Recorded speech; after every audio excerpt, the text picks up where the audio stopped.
சமூகத்தை நபி ஸல்லல்லாஹு அலைஹி வஸல்லம் கையில் எடுக்கிற பொழுது பெண் சமூகத்தின் நிலை எப்படி இருந்தது?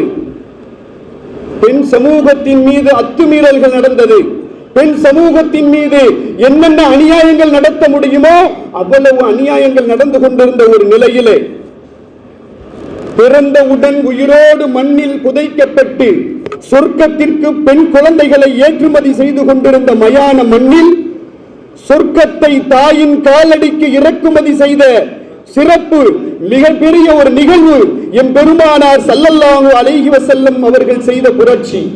அன்பான அல்லாஹ்வின் நல்லடியார்களே, ஒட்டுமொத்த ஆண் சமூகமும் அடங்கி போனது எம்பெருமானுடைய ஒற்றை வார்த்தையை கேட்டுவிட்டு, அல் ஜன்னத்து தஹ்த அக்தாமில் உம்மஹாத்தி, உங்களுடைய தாய்மார்களின் பாதங்களுக்கு சொர்க்கம் இருக்கிறது என்று சொல்லி சொர்க்கத்தை எங்க கொண்டு வந்து நிறுத்தினாங்க? எந்த சமூகம் பெண் சமூகத்தை கேவலப்படுத்தி கொண்டிருந்ததோ அந்த சமூகத்தை பெண்களை தலையில் வைத்து கொண்டாடக்கூடிய அளவுக்கு கற்றற்ற சுதந்திரத்தை நபி ஸல்லல்லாஹு அலைஹி வஸல்லம் ஒழுங்கமைத்தார்கள் என்பானவர்களே. அதில் மட்டுமல்ல, பெண்களுடைய தலாக்குடைய விஷயத்திலே கட்டுப்பாட்டை கொண்டு வந்தார்கள். அடிமைகளை உரிமையிடக்கூடிய விஷயத்திலே கட்டுப்பாட்டை கொண்டு வந்தார்கள்.